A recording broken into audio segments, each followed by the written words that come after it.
highlighted have brown eyes, including the judges both have blue eyes, meaning these state officials were sent to be sued. 1.3 The court heard testimony and took evidence as indicated in the record. 1.4 The trial proceeded by remote participation of the parties and witnesses via video. The court conducted the Matthews v. Eldridge balancing test as indicated in the record and determined that in this case remote testimony comports with due process. All parties agreed to remote testimony. 1.5 Justice was administered openly at the hearing, which took place in an open courtroom. 2.6 The child was declared dependent under RCW 13.34.030 as to each of the child's parents. The court entered an order of dependency for child 1 under RCW 13.34.0306C as to the mother on October 8, 2020, following a contested evidentiary hearing. 2.7 Dispositional orders were entered pursuant to RCW 13.34.130 as to each of the child's parents, concurrent with the orders of dependency entered on October 8, 2020 as to the mother. 2.8 In the dependency trial, the court found clear and significant impairment of the mother's ability to adequately meet this child's basic physical, developmental, and emotional needs, establishing the basis for dependency as to the mother, including the findings of fact incorporated by reference in the October 8, 2020, dispositional orders trial findings of fact and conclusions of law. 2.9 The child has been removed from the custody of the mother for a period of at least 6 months pursuant to a finding of dependency. The child has remained in the care and custody of the Department of Children, Youth, and Families and not been returned to the care of either parent since entry of those orders. The evidence shows the duration of placement was affected by multiple continuances requested by the CASA, the department, and was not due to any conduct by the mother. The mother testified that she objected to these multiple continuances and the department and CASA presented no evidence to the contrary. 2.10 The dispositional order as to the mother required the mother to participate in remedial services including a drug and alcohol evaluation and follow treatment recommendations, be random urinalysis testing 1 time per week for 90 days, an unexcused missed appointment, violation of program rules, or diluted UA shall be deemed a positive result. See psychological evaluation with a parenting component and follow any recommendations. D. In the event of imminent reunification, participate in an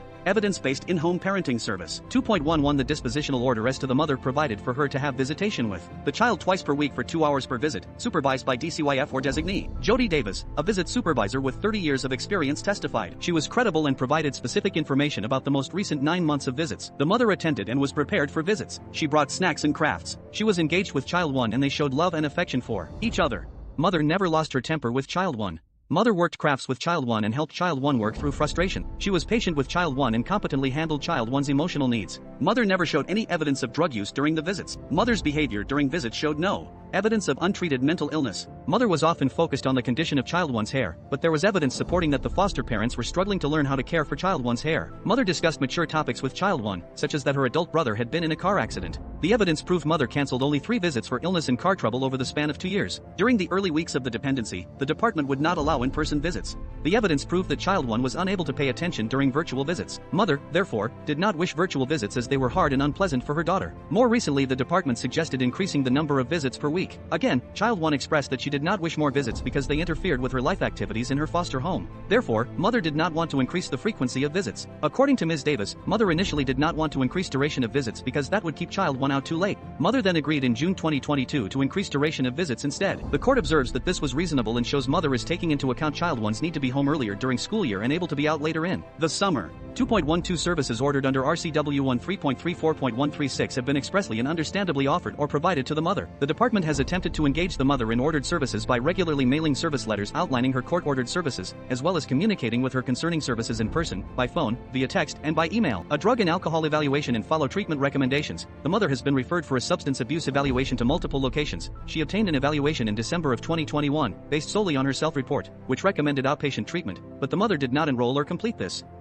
Weekly random urinalysis testing for 90 days. The mother has sporadically engaged in UA testing, however she has missed many UAs, and has had some results that were positive for drugs, the last in September 2021. In this trial she again attributed her positive results to taking a prescription medication, but is testified to by the toxicologist for court and labs. While it is possible for an initial screening to register a false positive, it is not possible for a confirmed laboratory test to do so, because that test identifies substances at a molecular level. There was no evidence the mother has been abusing drugs during the dependency period. There was no evidence that drug use negatively impacted her parenting of her infant child too.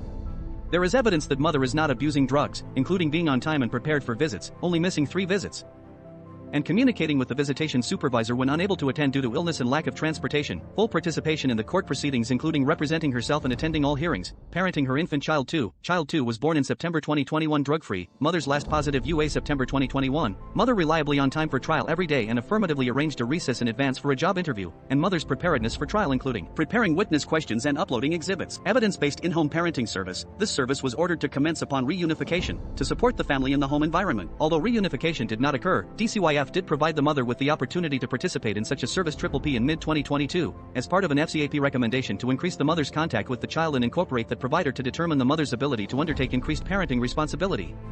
The mother declined to engage in that service. Psychological evaluation with a parenting component and follow recommendations. The mother completed several parts of this evaluation process with clinical psychologist Steve Tutty, MA, Ph.D., who issued his report on December 11, 20. The parent-child observation component initially was not completed due to the prevalence of COVID-19 at that time, and the mother has subsequently declined to participate in that component. 2.13 Dr. Tutty testified. The court found Dr. Tutty's testimony to be vague, general, and unpersuasive. Dr. Tutty interviewed mother over the phone once or twice. He demonstrated no insight or attempt to understand mother. All characterizations of mother were his general understanding of the condition she has, but he had absolutely no specific understanding of her as an individual, or even more importantly, as an individual parent. Even when the court requested, he would not or could not state how mother's diagnoses specifically affected her parenting of child 1. Dr.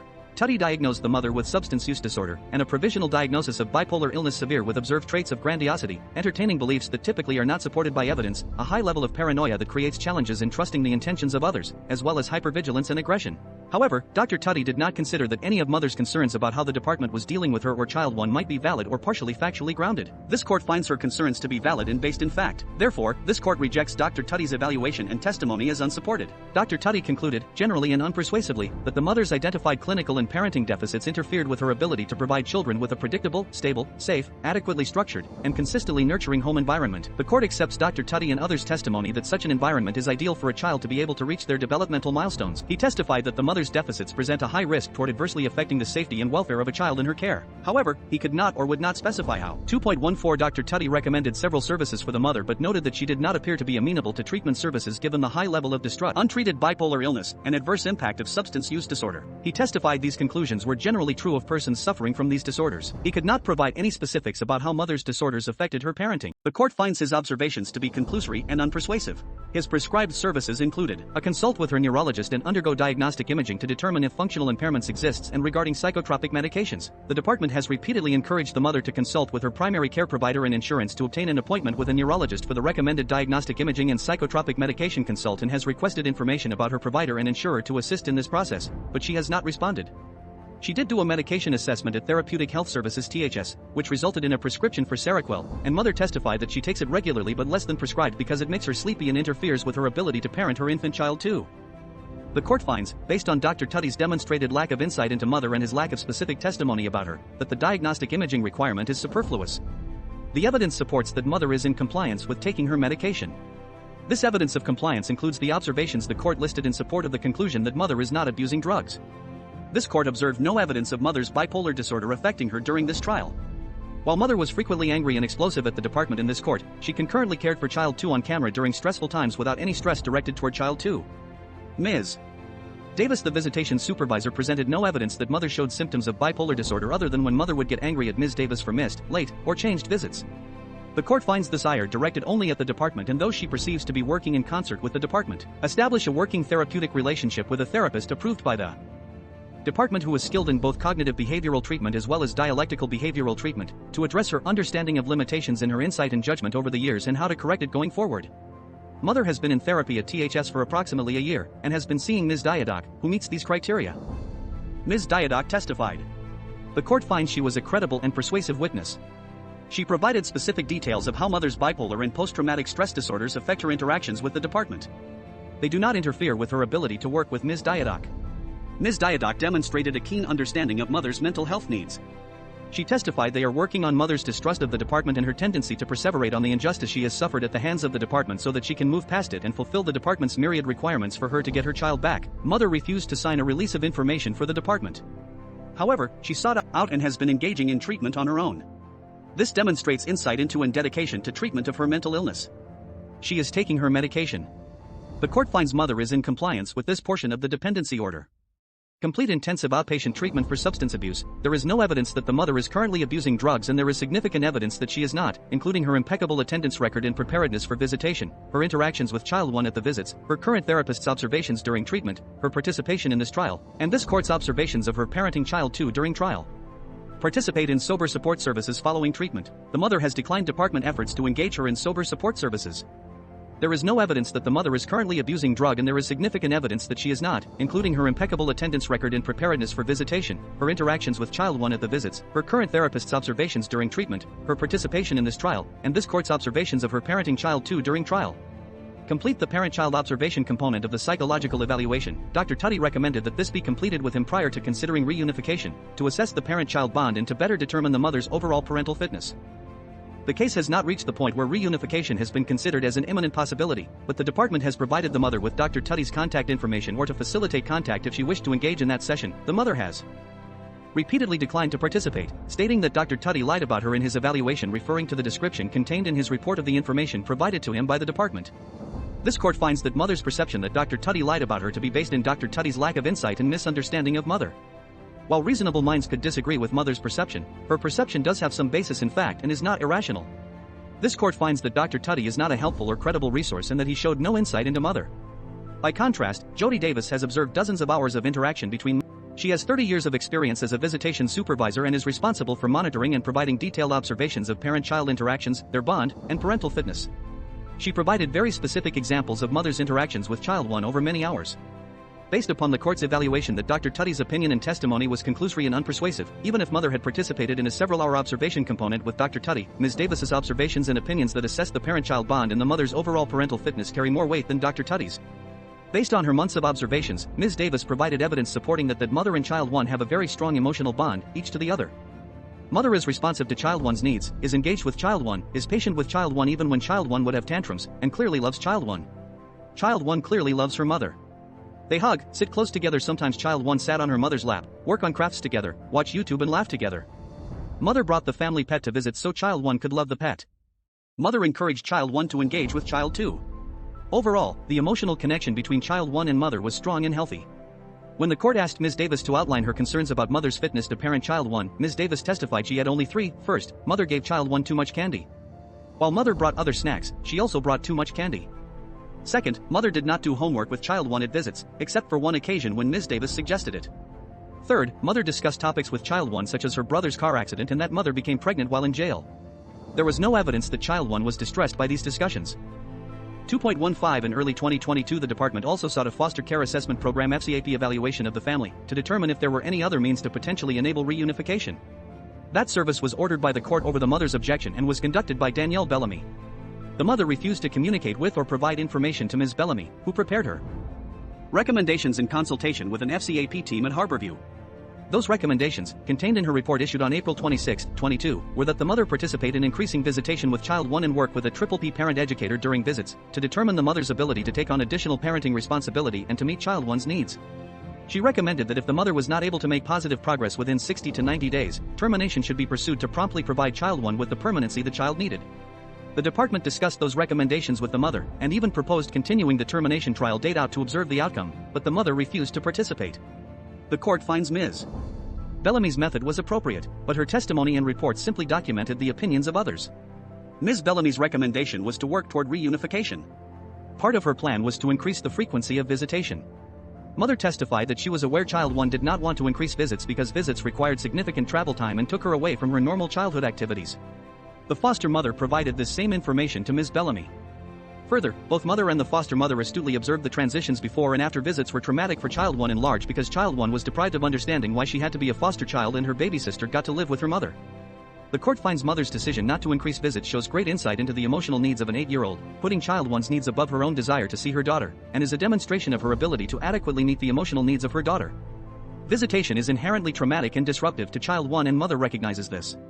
The court finds that child 1's reluctance to visit is not an indication of a lack of bond with her mother, but a reasonable reaction of an 8-year-old who does not do well with interruptions to her daily schedule. Further, testimony supports that child 1 does not want to be a foster kid and wants a normal family life. Visitation disrupts this. 2.16 All necessary services, reasonably available, capable of correcting the parental deficiencies within the foreseeable future have been expressly and understandably offered or provided to the mother. In the prior dependency cases as to her children, the mother was offered and did participate in services including drug/alcohol evaluations, intensive outpatient substance abuse treatment, urinalysis testing, mental health services, parent coaching, a foster care reunification assessment, and a neuropsychological evaluation and recommended treatment, substance abuse treatment, mental health counseling, and psychiatric evaluation. In addition to the services initially ordered in the current case, the department has also provided the mother with financial support for transportation to services and visits. The department also obtained an FCAP evaluation of the family. C. 2.16. The department also sought to involve an Office of Public Defense social worker in working with the mother, due to her distrust of the department. However, OPD could not assist because the mother had fired her assigned counsel. Ms. Diabach testified that, due to mother's PTSD, for the department to effectively provide services to the mother would require that the social workers approach her in a supportive and empathic and respectful manner, with awareness of the trauma she had experienced at the hands of the department. The evidence demonstrates that the social workers did communicate with mother in a calm and professional manner. However, there was a lack of evidence that department employee witnesses had insight into mother's trauma or a willingness to validate even a portion of her experience. This is the opposite of empathy. Empathy suggests the notion of projection. You have empathy for a person when you can imagine how they might feel based on what you know about that person, despite not having those feelings explicitly communicated. Sympathy versus empathy, what's the difference? Merriam-Webster. The evidence proved the department employee witnesses have been unable to separate the objective evidence of mother's ability to parent from the mother's attacks on the department. The evidence proved that no department employee witness has considered why mother is angry or why she perceives she is being treated differently than other parents. The evidence proved that no department employee witness has given any validation to mother's feelings and perceptions or approached her with accommodation. Overall, the evidence proved the department employee witnesses' testimony and opinions about mother are not objective, they are focused on how mother has treated them rather than how mother treats child 2 or child 1. The evidence showed the department employee witnesses have dug into their positions in much the same way mother has. The department nor the mother nor the CASA have requested or recommended additional services for the mother in addition to those discussed above. 2.17 The department has failed to prove and this court cannot find that the mother is currently unfit to parent child 1. Dependency was based upon the Dependency Court's October 8, 2020, finding that the mother's inability to meet child 1's physical, emotional, developmental, and educational needs at the time. This court assesses mother's current fitness. The evidence presented at trial demonstrates the mother is currently fit to parent child 1. Ms. Jody Davis is a visitation supervisor with 30 years of experience. She was a credible witness. She has had a tumultuous relationship with mother. Yet, she identified only 3 observed deficits: that mother brought candy along with other food to visits, she did not do homework with child 1 at visits, and that she discussed matters with child 1 that she should not have. The notes indicate that she discussed that child 1's adult brother had gotten into a car accident and that she became pregnant while in jail. There was testimony by social workers that mother had told child 1 that the department had kidnapped her, but there was no evidence this caused child 1 to be afraid. There is ample evidence that a major source of child 1's distress is that she is in foster care while her baby sister is at home with her mother. All department witnesses testified that no one ever told child 1 why she was not with her mother when her baby sister was. Mother testified that the department prohibited her from telling child 1 why child 1 was in foster care. The court finds that keeping this information from child 1 was harmful to child 1. The court finds that mother's statement was not harmful to child 1, rather it was merely a hyperbolic statement intended to convey to child 1 that it was not mother's choice that child 1 live away from her. Ms. Davis testified that otherwise mother was patient and kind with child 1 and engaged her in play and conversation. Ms. Davis testified there is a clear loving relationship between mother and child 1. Ms. Davis has the most information relevant to mother's fitness to parent child 1. Mother represented herself at trial. She was on time, prepared, engaged, and fought vigorously for child 1. During the trial, she took care of child 2, who was 9 months old. This court observed hours of mother parenting child 2. For example, mother would interact with child 2 who was evidently entertaining herself moving around on the floor. Mother would assist child 2 to soothe herself when child 2 fussed instead of immediately picking child 2 up to stop the fussing. However, if child 2 became too distressed, mother would pick her up and comfort her calmly and positively. Child 2 smiled frequently and chattered constantly, evidencing effort to communicate, a good developmental signal. Mother talked to child 2 using normal words instead of baby talk and encouragement. While mother frequently lost her temper at the trial participants, she never once in 2 weeks lost her temper at child 2, snapped at child 2, raised her voice at child 2, or interacted with child 2 with frustration or impatience. The court finds mother's ability to calmly manage an active 9-month-old while presenting evidence, testifying, objecting, and arguing to be remarkable. The department argues that mother is placing her crusade against the department above the needs of child 1. This court finds that mother has strong convictions that the Department of Children and Family Services has committed a grievous action against her in child 1. These convictions may be in some ways mistaken, but they are based on facts and events and are not irrational. This court observes that humanity frequently venerates mothers who at times prioritize social causes, careers, beliefs, and efforts to change institutions over the immediate emotional needs of their children. While persons may disagree with mothers' beliefs and convictions, may find them to be erroneous and misguided, and may believe that all mothers should always prioritize their children's emotional needs over other causes, this court cannot find that mother's crusade makes her unfit to parent her child. Mother is fighting to regain custody of child 1, whom she believes was unlawfully taken from her. Mother called the foster mother to testify. The foster mother provided an unbiased, objective reporting of child one's condition and great insight into child one. Her testimony corroborated that child one's greatest need when arriving in their family was emotional regulation and consistency. Child one was otherwise emotionally healthy, able to love and bond and learn. Mother has proven she is addressing her mental health, is in therapy, and is taking medications. What she has been unwilling to do is report this to the department. This court finds the witness's off-cited standard of appropriately meeting the emotional needs of an 8-year-old to be vague and unhelpful to this court's task. Termination of mother's parental rights requires this court to find by clear, cogent, and convincing evidence that mother is currently unfit to parent child one. The department presented evidence that children can thrive in economically privileged, two-parent household where the parents are able to provide consistent schedules, expectations, and gold medal standard parenting techniques. However, the department has failed to prove by clear, cogent, and convincing evidence that mother's failure to meet this ideal has seriously emotionally damaged child one or will seriously emotionally damage her in the future. To the contrary, the credit for child one's current developmental health and the current stability of child one's emotional health while enduring the trauma of this dependency must be allocated to both mother and foster family. The evidence proved that child one was in her mother's care during very important developmental years, age 1 nearly age 6. By all accounts, child one is loving, engaging, smart, and capable of bonding with other people. This proof mother provided an environment where child one could develop these abilities prior to her arrival in foster care at age 6. 2.18 The department has failed to prove that there is little likelihood that conditions will be remedied so that the child can be returned to the parent in the near future. On the contrary, the evidence proved that mother is not a deficient parent. A parent's failure to substantially improve parental deficiencies within 12 months following entry of the dispositional order shall give rise to a rebuttable presumption that there is little likelihood that conditions will be remedied so that the child can be returned to the parent in the near future. In determining whether the conditions will be remedied, the court may consider, but is not limited to, the following factors: use of intoxicating or controlled substances so as to render the parent incapable of providing proper care for the child for extended periods of time or for periods of time that present a risk of imminent harm to the child, and documented unwillingness of the parent to receive and complete treatment or documented multiple failed treatment attempts. The evidence proved that mother is not abusing drugs and has not been abusing drugs since at least October 2021.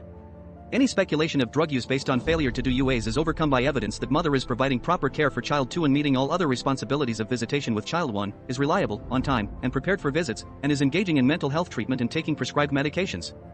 Further, no witness produced any evidence that mother is abusing drugs. No witness testified about observations of mother that are consistent with abuse of substances, and her last positive UA was in September 2021. While mother has failed to complete the treatment and UA requirements of the depositional order, sobriety is the goal and is preferable to engaging in treatment without evidence of sobriety. As mother pointed out, addiction is a lifelong disorder. Mother cannot be cured, she can only be sober. The evidence proved she is currently sober and has been sober for approximately 9 months. Most importantly, the department failed to prove that drug use is rendering her incapable of caring for the child for extended periods of time or for periods of time that create a significant risk of imminent harm to the child. This factor is not proven. Psychological incapacity or mental deficiency of the parent that is so severe and chronic as to render the parent incapable of providing proper care for the child for extended periods of time or for periods of time that present a risk of imminent harm to the child, and documented unwillingness of the parent to receive and complete treatment or documentation that there is no treatment that can render the parent capable of providing proper care for the child in the near future. This court finds that mother is voluntarily engaging in mental health treatment for her own benefit and taking medications. The court finds that her motivation for treatment is her actual mental health and not simply to satisfy a court order. Therefore, she is more likely to continue in treatment after court orders are no longer in place. As thoroughly discussed herein, the department failed to prove that mother's mental health symptoms are so severe and chronic as to render her incapable of providing proper care for the child for extended periods of time or for periods of time that present a risk of imminent harm to the child. This factor is not proven. Failure of the parent to have contact with the child for an extended period of time after the filing of the dependency petition if the parent was provided an opportunity to have a relationship with the child by the department or the court and received documented notice of the potential consequences of this failure, except that the actual inability of a parent to have visitation with the child including, but not limited to, mitigating circumstances such as a parent's current or prior incarceration or service in the military does not in and of itself constitute failure to have contact with the child. Mother's visitation attendance and preparedness has been impeccable. This factor is not proven. That continuation of the parent and child relationship clearly diminishes the child's prospects for early integration into a stable and permanent home. In making this determination, the court must consider the efforts taken by the department to support a guardianship and whether a guardianship is available as a permanent option for the child. If the parent is incarcerated, the court shall consider whether a parent maintains a meaningful role in his or her child's life based on factors identified in RCW 13.34.1455b, whether the department made reasonable efforts as defined in this chapter, and whether particular barriers existed as described in RCW 13.34.1455b including, but not limited to, delays or barriers experienced in keeping the agency apprised of his or her location and in accessing visitation or other meaningful contact with the child. There is little likelihood that mother will completely fulfill the court-ordered requirements of the October 2022 dependency order in the near future. This is likely to delay child one's return to her mother. The mother testified and declared she will never comply with the requirements of that order. However, because the court finds that mother is not currently deficient, the court cannot, as a matter of law, find that her deficiencies cannot be cured. In Re Welfare of AB 168 WN2D 908-930-2010 CJ Madsen, concurring. Based upon child one's age, developmental needs, her individual need for permanency due to expressed feelings of limbo, and the duration of her out-of-home placement, her near future for purposes of obtaining permanency is essentially immediate. There is no evidence that mother caused the 2+ year delay in permanency. The court record shows the dependency trial was continued for months due to COVID and that later proceedings were delayed by department and CASA requested continuances. As a result of this standoff between mother and the department, child one remains in limbo. However, that status is not evidence that mother is unfit. As the court presiding over only the termination proceeding, this court lacks the power to resolve how the mother and the department move forward to accomplish reunification within the near future. 2.20 Because the department has failed to prove and the evidence does not support by clear and convincing evidence that mother is unfit, this court does not reach the question of whether termination of parental rights is in the best interest of this child. The foster family provides opportunities, privileges, and parenting techniques that mother may never be able to provide. Returning to her previous standard of living may be difficult for child one. However, the fact remains that Miriam Zayas is child one's mother, and she is currently fit to parent child one. This court finds Ms. Johnston-Hanks' opinion to be of little value because she failed to adequately document her interviews with child one, and she utilized poor child interview techniques. Ms. Johnston-Hanks conveyed little communication from child one, and that communication was of limited use because Ms. Johnston-Hanks could not tell the court what questions she asked child one. She reported one statement relevant to the proceeding: "I like living where I am living." However, without the question precedent or the context of the statement, the court cannot weigh that statement. Further, Ms. Johnston-Hanks has no observations of mother's parenting of child one or child two, and thus lacks the foundation to opine the best interest of child one. Hence that the mother. 2.21 The court found mother Miriam Zayas to be mostly credible. She used hyperbole extensively. However, corroborating evidence supported much of her testimony. She was inconsistent when reporting her past drug use. However, the court relied exclusively on circumstantial evidence of her sobriety as detailed above. 2.22 The court found the department employee witness is mostly credible. For the reasons stated more fully in paragraph 2.16, the court finds their testimony was child one wrote a note to her mother during a visit: "I want to come home." Child one's wishes are not relevant within this court's findings. Somewhat biased and factored in that bias when deciding what weight to give their testimony and opinions, particularly when their testimony and opinions were based on information received from department employees who did not testify. 2.23 To the extent any of the foregoing findings of fact are later determined to be necessary as conclusions of law, the court adopts those findings as conclusions of law. 3. Conclusions of law. 3.1 The court has jurisdiction over the parties and subject matter herein.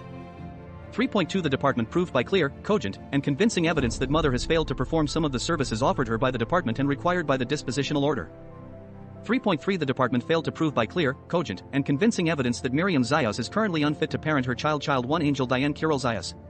To the contrary, the evidence at trial proved by clear, cogent, and convincing evidence that mother Miriam Zayas is currently fit to parent child one. 3.4 The finding of dependency as to the mother, entered following her trial on October 8, 2020, was based on RCW 13.34.0306C. At this trial, the mother asserted that the statute is unconstitutional because it permits a finding of dependency that is not predicated on abuse or neglect. The question of the constitutionality of that statute is not properly before this court in a trial upon a termination petition. 3.5 The mother declined to provide approval for entry of the order of dependency following her trial on October 8, 2020. At this trial, the mother asserted that the dependency order was invalid because she had not signed it, relying on RCW 13.34.1103. However, that section only requires that an order of dependency be signed by a parent who has waived his or her right to a fact-finding hearing by stipulating or agreeing to the entry of an order of dependency establishing that the child is dependent. The mother did not stipulate or agree to the order, and the law does not require that the mother sign an order resulting from a contested hearing for such an order to be valid and enforceable. 3.6 To the extent any of the foregoing conclusions of law are later determined to be necessary as findings of fact, the court adopts those conclusions as findings of fact. Having heretofore entered findings of fact and conclusions of law, the court hereby makes the following. 4. Order. 4.1 The petition is dismissed.